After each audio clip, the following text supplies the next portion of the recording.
નમસ્કાર, હું તો બોલીશમાં હું રોનક પટેલ આપનું સ્વાગત કરું છું. હું તો બોલીશના જે સતત 1916મો એપિસોડ અને 1916મા એપિસોડના બે મુદ્દા છે. પહેલો મુદ્દો છે દર્દીઓની દવા પર શું ડોક્ટરો જલસા કરે છે, એટલે કે દર્દીઓની દવા ડોક્ટરોને જલસા. અને બીજો મુદ્દો છે ખેડૂતો સાથે ગદ્દારી. જી હા, આ એક ક્વેશ્ચન માર્ક છે અને એ ક્વેશ્ચન માર્ક સાચો છે કે નહીં એ ચર્ચા કરી જાણવું ને સમજવું છે. ખેડૂતો સાથે ગદ્દારીનો મુદ્દો મોરબીની અંદર જે આંદોલન ચાલી રહ્યું છે તેને લઈને આજે એક વિવાદ થયો છે. એક આંદોલનકારી ઉપર ગંભીર આરોપ લાગ્યા અને એટલે જ આ મુદ્દે ચર્ચા જરૂરી બને છે. પણ શરૂઆત કરીએ. દર્દીનું જે દર્દ હોય છે, દવા દર્દી ખરીદે છે અને દવાની અંદર શું ડોક્ટરો કમિશન લે છે અથવા તો દવા બનાવતી કંપનીઓ, ટ્રીટમેન્ટ માટેની પદ્ધતિ નક્કી કરતી કંપનીઓ શું ડોક્ટરોને જલસા કરાવે છે? આ એક ક્વેશ્ચન માર્ક છે, સવાલ છે. એ સવાલ વિશે જાણવું અને સમજવું છે, એનો જવાબ શોધવો છે.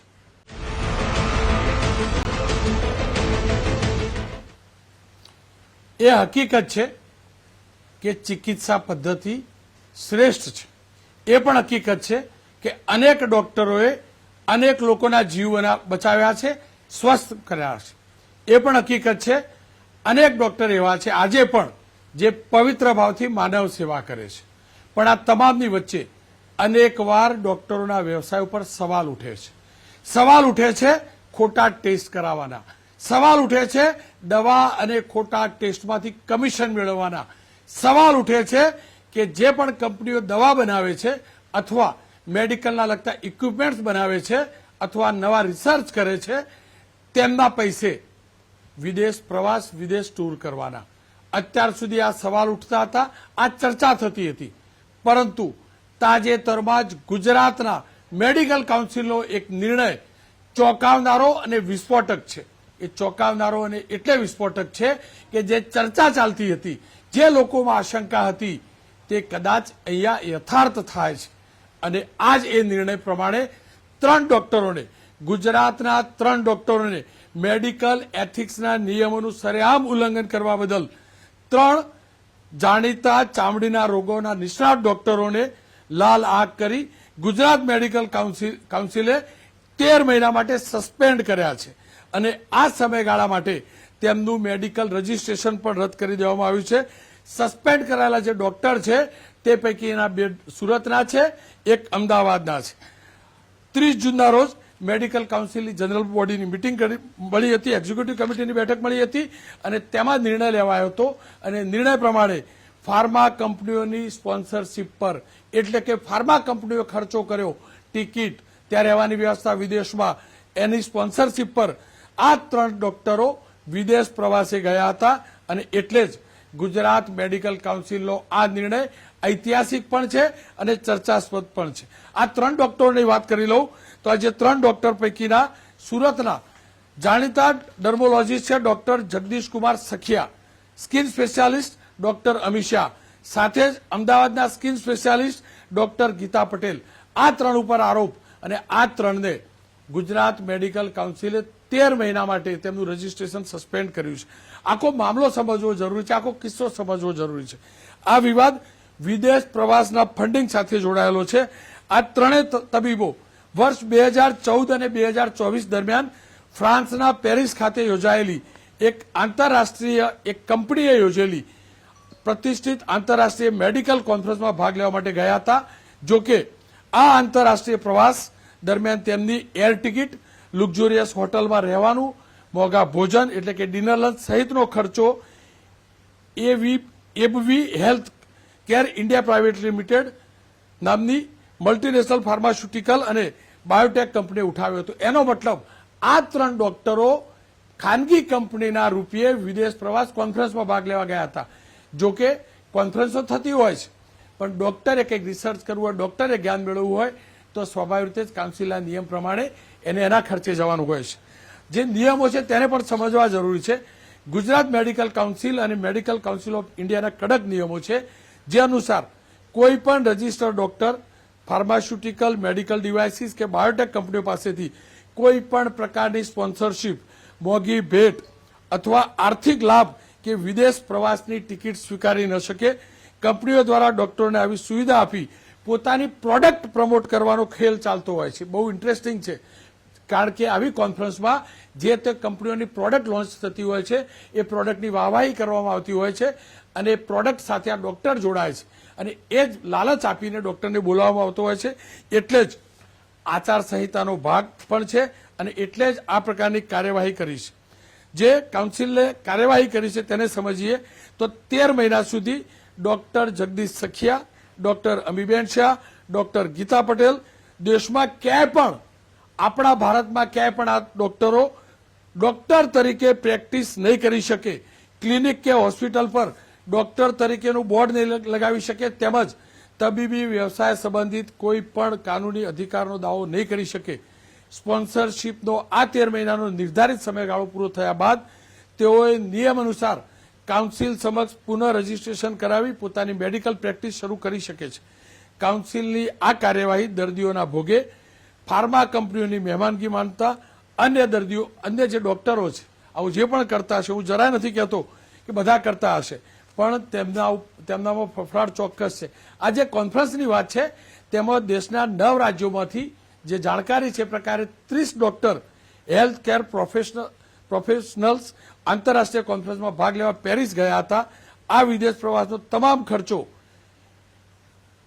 એફવી હેલ્થકેર ઇન્ડિયા પ્રાઇવેટ લિમિટેડ નામની બાયોટેક કંપની ઉઠાવવામાં આવ્યો હતો અને પ્રતિ સહભાગી 1 થી 1.5 લાખ રૂપિયાનો ખર્ચો થયો હતો અને તેમનું આતિથ્ય માણવામાં આવ્યું હતું. સવાલ એ છે કે શું આ એકમાત્ર કેસ છે? શું જે ચર્ચા ચાલે છે એ સાચી છે?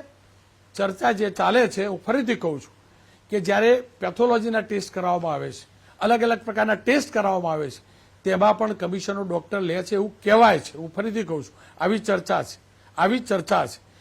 અનેક લોકોને વેકેશન ટૂર, વિદેશની ટૂર, પરિવાર સાથેની ટૂર, મોંઘીદાટ ગિફ્ટ આવું આપવામાં આવે છે કંપનીઓ દ્વારા અને કદાચ એ જ કારણ છે કે દવાઓ મોંઘી થાય છે, એમઆરપી ઉપર દવાઓ વેચાય છે. આપણે એ પણ જાણીએ છીએ જે મોટી હોસ્પિટલ છે, મલ્ટી સ્પેશિયાલિટી હોસ્પિટલ, 5 સ્ટાર હોસ્પિટલો જે કહેવાય છે, એની અંદર એમનો મેડિકલ સ્ટોર હોય છે અને ભલે એમ કહેવાતું હોય કે દર્દી ગમે ત્યાંથી દવા લઈ શકે, પણ આપણે જાણીએ છીએ દવાઓ પણ એ પ્રકારની લખી આપવામાં આવે છે કેટલીક વાર અને કદાચ પ્રત્યક્ષ કે પરોક્ષ ત્યાં ફોર્સ પણ કરવામાં આવે છે. ત્યારે આ વ્યવસાયની પવિત્રતા જળવાઈ રહે, આ હું ફરીથી કહું છું, આ અતિ પવિત્ર વ્યવસાય છે અને અનેક ડોક્ટરોએ આ જ પવિત્ર ભાવથી પહેલા પણ સેવા કરી છે, આજે પણ સેવા કરી છે. એટલે કે આ પવિત્ર વ્યવસાયમાં લાંછન ન લાગે તેના માટે આવું સ્પષ્ટ કરીને ચર્ચા કરી રહ્યો છું. હું એ ડોક્ટરોને સલામ ભરું છું, નતમસ્તક વંદન કરું છું, જેઓ પ્રોફેશન ચોક્કસ છે. કોઈ પણ પ્રોફેશનમાં વ્યવસાયના એથિક્સ સાથે કમાણી હોય તો એમાં જરાય ખોટું નથી. ડોક્ટર થવું સસ્તું નથી. આજે ડોક્ટર થવું હોય તો 1.5 કરોડ રૂપિયાનો ખર્ચો થાય છે, એ પણ હકીકત છે. શિક્ષણ, મેડિકલ એટલું સસ્તું નથી, આ પણ હકીકત છે. મેનેજમેન્ટ કોટા હોય કે એનઆરઆઈ કોટા હોય કે અન્ય કોટામાં જે એડમિશનો મળે છે, સરકારી કોલેજો સિવાયની જે ફી છે એ પણ ઓછી નથી. એ જ કદાચ એક કારણ છે કે ડોક્ટરો વધુ ફી લેવા અથવા તો વધુ કમાણીના રસ્તા શોધવા મજબૂર થતા હશે. આરોપ તો ઘણીવાર એ પણ લાગે છે કે બિનજરૂરી ઓપરેશન પણ કરવામાં આવે છે. આરોપ તો એ પણ લાગે છે કે મૃત વ્યક્તિની પણ ટ્રીટમેન્ટ થતી એવું ચોપડે બતાવવામાં આવે છે અને એના ઉપર તો ફિલ્મ બનેલી છે. એ જે આરોપ લાગે છે ફિલ્મના આધાર ઉપર આરોપ લાગે છે. આખી ફિલ્મ આપ તમામને યાદ હશે. ખેર, પવિત્ર ભાવ સાથે આ ચર્ચા કરવી છે. ચેતન પટેલ વાઇસ પ્રેસિડેન્ટ છે ગુજરાત મેડિકલ કાઉન્સિલના, doctor Jitendra Patel senior surgeon છે. ડોક્ટર ચેતન, આપની પાસેથી જાણવું છે, એથિક્સ છે શું? તમારા લોકોના ધ્યાનમાં શું આવે છે?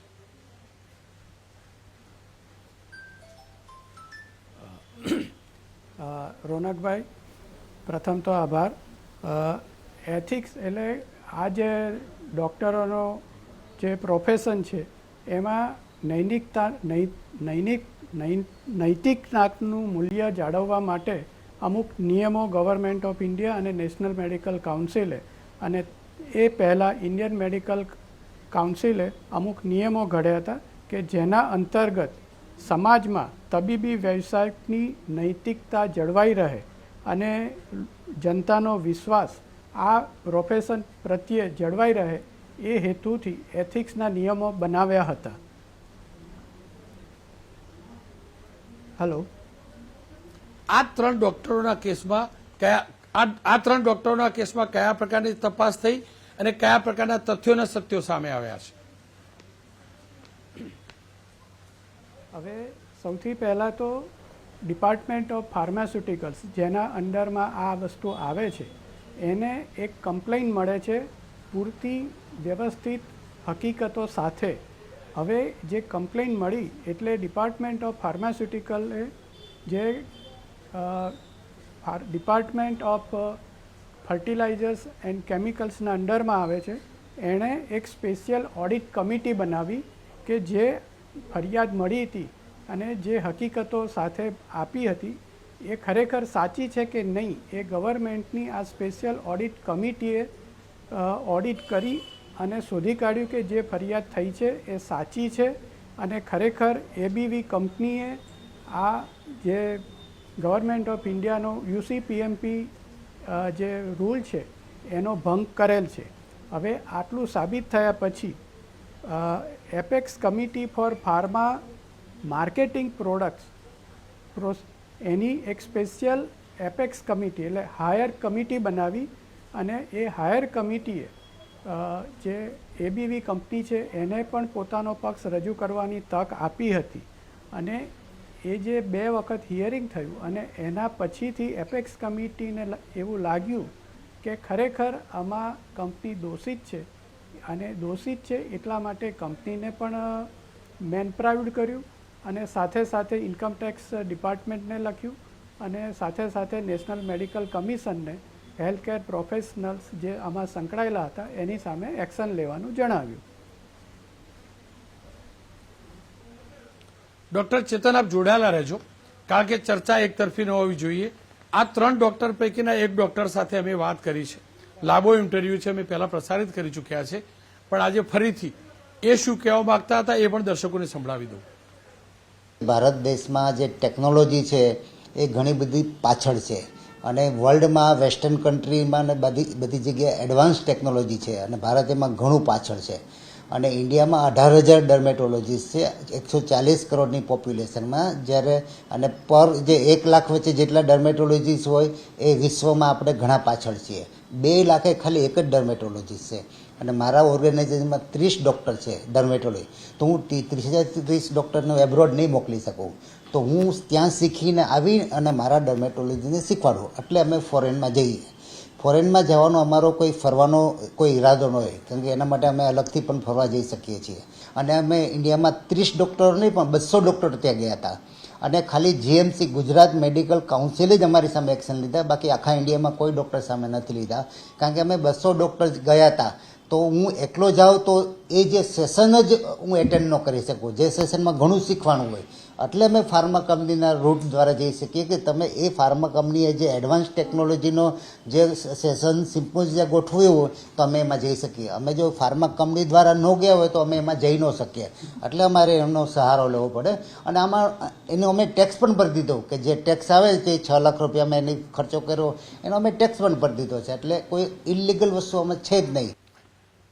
ડૉક્ટર ચેતન, આ જે ડૉક્ટર જગદીશ સખિયા કહી રહ્યા છે ને, મેં એમની વાત મૂકી છે, પણ મેં આજે સુરતની અંદર અનેક લોકોને પૂછ્યું અને બહુ બધું જાણ્યું છે, પણ એ જે જાણકારી મેળવી છે એટલે મૌખિક છે એટલે જાજો એમાં પડતો નથી.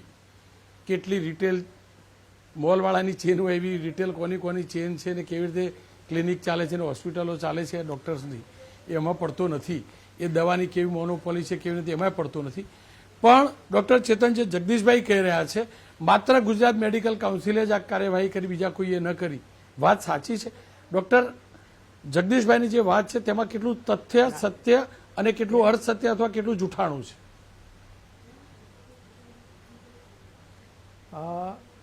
બે વસ્તુ ડૉક્ટર સખિયાએ ઉપસ્થિત કરી હતી. પહેલું કે જે ઓનલી ગુજરાત મેડિકલ કાઉન્સિલે જ આ કાર્યવાહી કરી છે એવું નથી.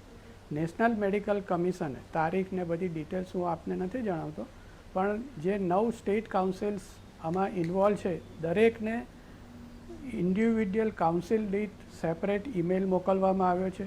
કાઉન્સિલના રજિસ્ટ્રાર અને કાઉન્સિલના પ્રેસિડેન્ટ દરેકને ફોન દ્વારા પણ તાત્કાલિક 6 મહિનાની અંદર આની કાર્યવાહી કરી અને એનો રિપોર્ટ નેશનલ મેડિકલ કમિશનને જણાવવામાં કહેલું છે.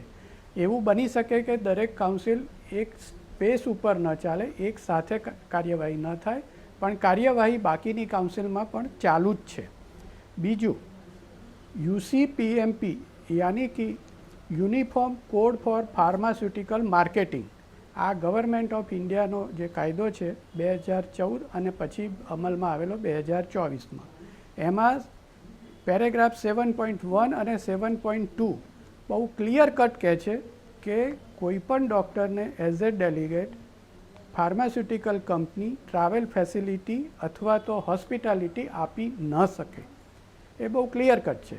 અને કંપનીના ડિફેન્સમાં કંપનીએ જે પોઈન્ટ્સ રજૂ કર્યા હતા એની સામે ગવર્મેન્ટની એપેક્સ કમિટીએ જે નોટ ડાઉન કરેલું છે એમાં એણે બહુ ક્લિયર કટ લખ્યું છે કે the agreement entered into the Messrs ABV do not clarify why such highly trained healthcare professionals need to be provided with foreign travel opportunity to gain the knowledge about simple procedures in a medical aesthetics such as administration of botox and juvederm.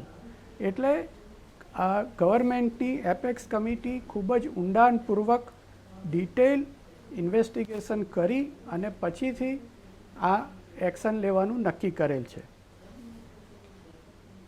G doctor ચેતન, આપ જોડાયેલા રહેજો. Doctor Jitubhai સાથે વાત કરું. જીતુભાઈ, આપનું સ્વાગત છે. જો આ ગબ્બરવાળું પેલું પિક્ચર આવેલું અક્ષય કુમારનું, અને એની સ્ટોરી મેં 2 થી 3 વખતે પિક્ચર જોયું. ઘણીવાર એમ લાગે કે સાચું હશે, લોકોને સાંભળીએ એટલે.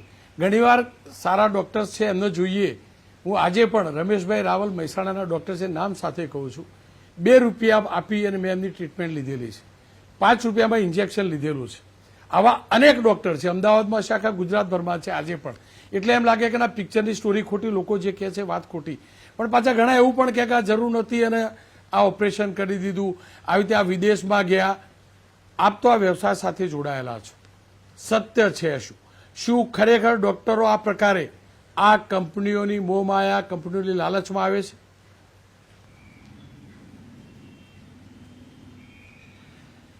કનકભાઈ, ખૂબ વેદના અને ખૂબ દુઃખ સાથે આજે હું જોડાયો છું. વૈદિક ફિલોસોફી તો એમ કહે છે કે સત્યમ વદ ધર્મચર, તમે ધર્મનું પાલન કરો. જ્યારે શ્રદ્ધા અને આસ્થાનો વિષય ઊભો થાય ત્યારે 2 લોકોમાં આ દેશની પ્રજા ખૂબ મોટી શ્રદ્ધા રાખે છે, એક સંત અને એક તબીબ.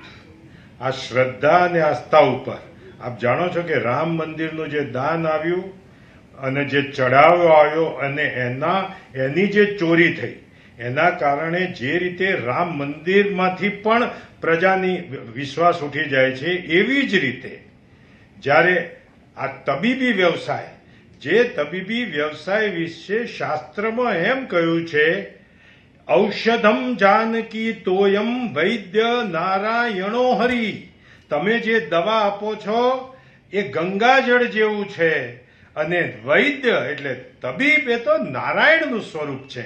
હવે જ્યારે પ્રજા તમને નારાયણ કહેતી હોય ત્યારે કોઈ પણ દવા જ્યારે તમે આપી રહ્યા હોય ત્યારે એક આંતરિક આપણે વિચાર કરવો જોઈએ કે શું હું મારા પરિવારને આ દવા આપીશ? હવે આ પરંપરાને આજે તોડી અને જેમ એક દૂધપાક બન્યો હોય ને એક છાશનું ટીપું નાખી દઈએ અને આખો દૂધપાક ફાટી જાય, એવી રીતે આખો વ્યવસાય ફાટી ગયો છે. અને આ વ્યવસાયમાં જે પ્રમાણે એક સાંઠગાંઠ રચાતી હોય છે, એક ફાર્માસ્યુટિકલ કંપની અને તબીબો વચ્ચે જે સાંઠગાંઠ થાય એના પરિણામે કોઈ સાયન્ટિફિક પ્રોગ્રામ થાય, એને સ્પોન્સર કરે, એનું ના હોઈ શકે, એની ના ન હોઈ શકે, પરંતુ એ એના ઓઠા હેઠળ જો પછી એ દવાને પ્રમોટ કરવા માટે એનું જો બહાનું કરતા હોય તો મને એમ લાગે છે કે પ્રજા સાથે આપણે દ્રોહ કરીએ છીએ. આપણને પહેલા કોઈ કહેતું હતું ને કે એક ધારાસભ્યના છોકરાએ એની માને કીધું કે મારે મર્સિડીઝ ગાડી લેવી છે.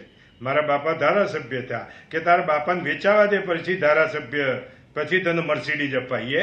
એમ ડોક્ટરના છોકરાએ પરદેશ જવું હોય તો એમ કે તારા બાપાને કોઈ મેડિકલ કંપની જોડે વેચાવા દે. આ એક બહુ ગંભીર પરિસ્થિતિ પેદા થઈ છે.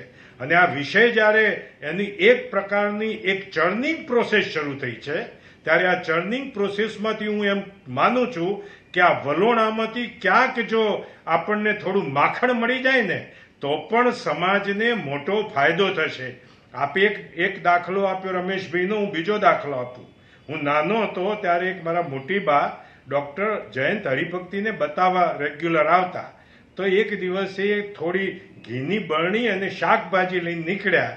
તો મેં કીધું ક્યાં બા, ક્યાં ઉપડ્યા? એટલે કે હરિભક્તિ સાહેબને મારું ચોખ્ખું ઘી આપવું છે. આ સંબંધો, આ તબીબ અને દર્દી વચ્ચે એક આત્મીયતાના સંબંધોની આજે મોટી ખોટ છે.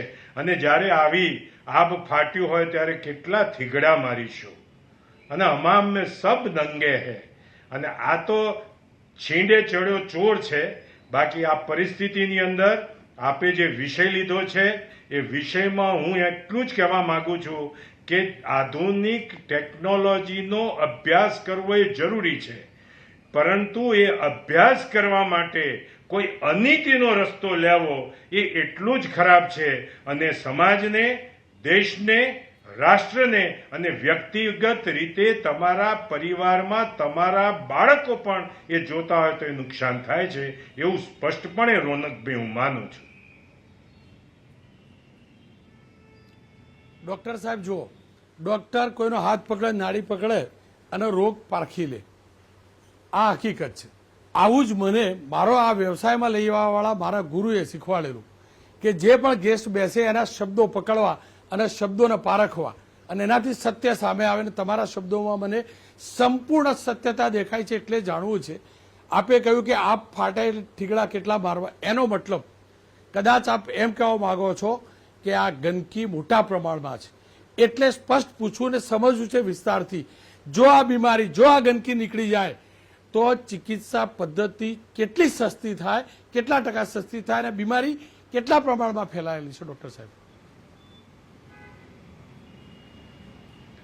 રોનકભાઈ, એક રસ્તો એવો છે કે મને બહુ એક્ઝેક્ટ કાયદો ખબર નથી, પણ શિડ્યુલ ડ્રગ ને નોન શિડ્યુલ એવી બે ડ્રગ હોય. સરકાર બધી જ દવાઓ પર જો કેપિંગ કરી દે ને કે આનાથી વધારે ભાવ નહીં લઈ શકો તો કમસે કમ આ અનઇથિકલ તો બંધ થઈ જશે.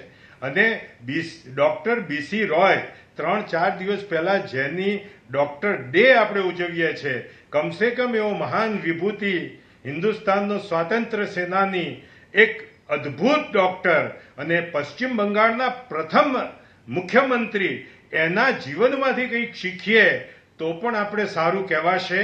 અને સરકારે કાયદાઓ કડક કરવા જોઈએ. જેટલા ડોક્ટરો ગુનામાં છે એનાથી વધારે ફાર્માસ્યુટિકલ કંપની, આ અધિકારીઓ, કારણ કે એમાં જે દવાઓની કંપનીમાં ભાવતાલ નક્કી કરવામાં આવે એમાં જો તમે શિડ્યુલ બદલી નાખો અને જેમ કહે છે કે દીનદયાળ મોલમાં દવાઓ લો તો તમારે જેનરિક દવાઓ સસ્તી પડે.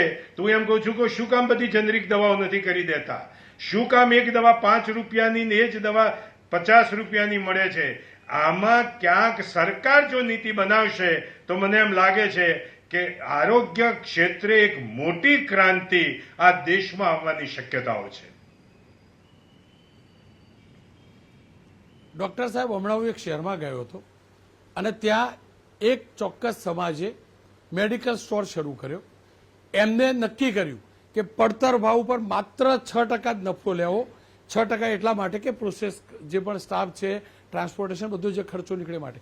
એમનું કહેવું એમ હતું, નાનું શહેર હતું, કે અમે 4 લાખ રૂપિયા જેટલું ડિસ્કાઉન્ટ આપીએ છીએ દિવસના ધંધાની અંદર. એનો મતલબ મેક્સિમમ રિટેલ પ્રાઇસ ઘણી વધુ હોય છે, ઘણી વધુ હોય છે. અને જ્યારે આ પ્રકારનું મેં એ પણ પૂછ્યું તો એમ પણ કહ્યું કે ઘણા કેમિસ્ટો આ વ્યવસાય શરૂ ન થાય ને, અમારો સ્ટોર એ માટેનો પ્રયાસ પણ શરૂ કર્યો. તમને નથી લાગતું કે સત્વરે આ ખેલ બંધ કરાવવો જરૂરી છે? મારો સવાલ ડોક્ટર એટલે હતો કે કેટલું સસ્તું થઈ જાય જો આ બધું બંધ થાય તો કમિશનવાળું. ડોક્ટર ચોક્કસથી સેવા આપે છે પણ એની પણ રોજગારી છે, ચોક્કસથી એ વેપાર પણ છે. હું ફરીથી કહું છું, મારો પણ આ પ્રોફેશન છે. તો અને કમાય પણ ખરા, કમાવું જોઈએ ને, આટલું ઇન્વેસ્ટમેન્ટ કરીને ડોક્ટર બનીએ છીએ, ભણ્યા પછી ડોક્ટર બનીએ છીએ. પણ જો જેન્યુન વ્યવસાય થાય તો કેટલા ટકા ચિકિત્સા સસ્તી થઈ જાય એવરેજ? રોનકભાઈ, એ જ હું કહું છું કે સરકાર જો આ ભાવ નિયંત્રણ મૂકી દે અને 6% વધારે નફો ન લઈ શકો એવું બનાવી દે તો 100% એમાં ફાયદો થાય. પરંતુ એની પહેલ સરકારે કરવાની જરૂર છે. આપણે સરકારને બદલે આપણે મેડિકલ સ્ટોર કે બીજો સ્ટોર કે ત્રીજો સ્ટોર કરીએ છીએ. એટલે સરકારે જે કાયદામાં એક લૂપહોલ રાખ્યો છે એના પરિણામે કંપનીઓ રિસર્ચના નામે મનગમતા ભાવ વધારા લેતા હોય છે. આમાં જો કાપ આવી શકે તો ઘણો મોટો ફાયદો સમાજને થઈ શકે એમ છે. કોઈ તબીબ એમ કહે કે હું મારી એક્સપર્ટાઇઝ એટલી છે, હું દિવસમાં 5 જ પેશન્ટ જોઈ, મારી ફી આ છે, તો કમસે કમ એટલો તો સત્ય છે કે પોતે ફી વધારી શકે છે.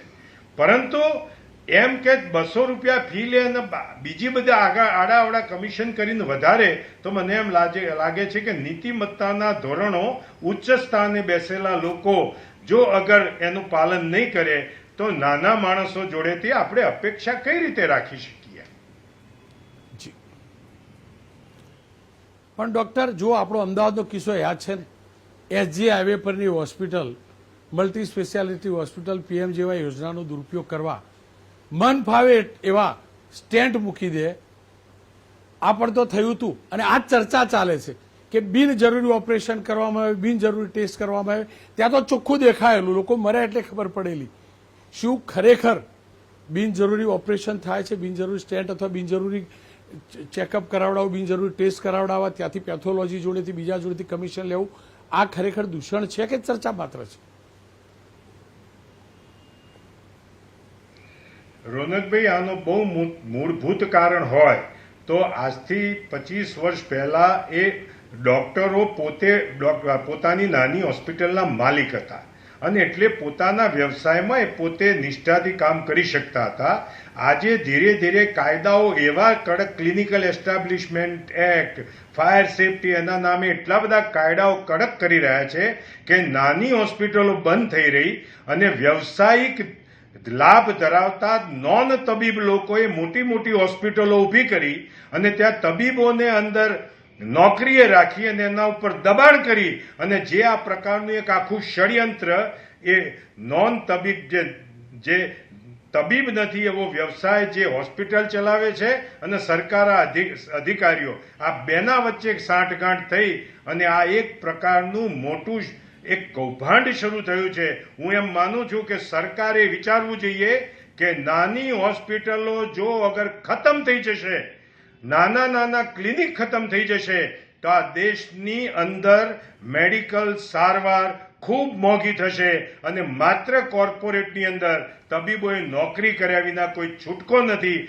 એટલે આ ક્લિનિકલ એસ્ટાબ્લિશમેન્ટ એક્ટમાં પણ 40 બેડથી નીચે કોઈ હોસ્પિટલ હોય તો આવા બધા ખોટા કાયદા ન હોવા જોઈએ, ખોટા નિયમો ન હોવા જોઈએ. એ જો કરશે તો મને એમ લાગે છે કે હજુ પણ થોડા આપણે સફળ થઈશું. નહીતર તો આવનારા 5-10 વર્ષમાં બધી જ નાની હોસ્પિટલો બંધ થઈ જશે, કોર્પોરેટ ફૂલે ફાલશે અને એના ચાર્જ એ કોઈ પણ સામાન્ય વ્યક્તિને તો પોસાય એવું લાગતું નથી. રોનકભાઈ.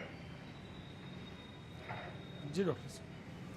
ચેતનભાઈ મારી સાથે જોડાયા છે. ચેતનભાઈ, આપ તો કાઉન્સિલ સાથે જોડાયેલા છો અને હું દૂધનું દૂધ અને પાણીનું પાણી કરવા માંગુ છું એટલે આ સ્પષ્ટ કરું છું. હું ફરીથી કહું છું, આ વ્યવસાય કે આ વ્યવસાયમાં સેવા કરનાર, અને સેવાનો મતલબ એવું નથી કે મફત સારવાર કરવાની, ન જ હોય. એ ડોક્ટર એ પવિત્ર ભાવે જે આ વ્યવસાય સાથે છે ને જે મલિન ઇરાદાથી છે અથવા એમની પાસે મલિન ઇરાદાથી જે મોટી મોટી કોર્પોરેટ હોસ્પિટલો ખુલી ગઈ છે, આ બંનેનો ભેદ સ્પષ્ટ કરવા માટે પૂછી રહ્યો છું. કેટલા પ્રમાણમાં આ દૂષણ આપણા દેશ ભૂલી જાવ આપણા ગુજરાતમાં છે?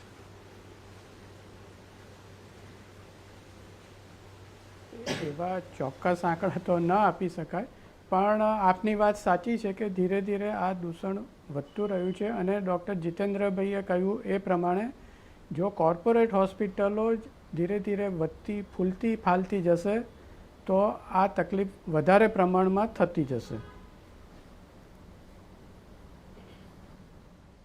ડોક્ટર સાહેબ, હોસ્પિટલોવાળા ડોક્ટર્સને ઓપરેશનના ટાર્ગેટ આપે છે, વાત સાચી? કેટલી સાચી?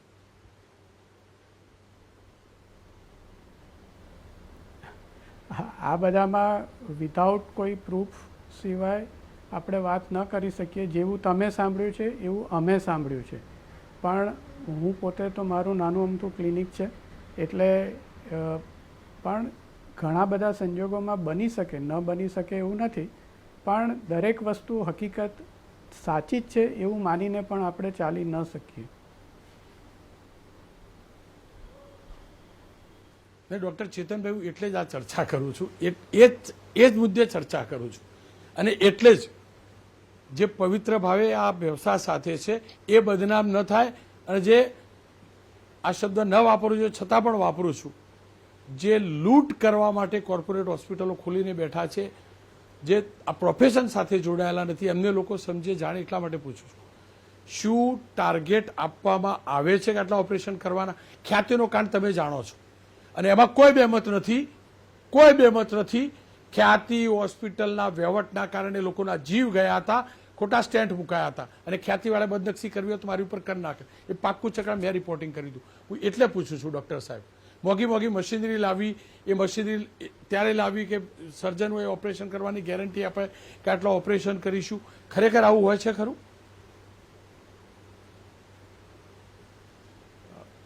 મેં કહ્યું એ પ્રમાણે આવો કોઈ સર્વે થયેલો નથી કાઉન્સિલ તરફથી.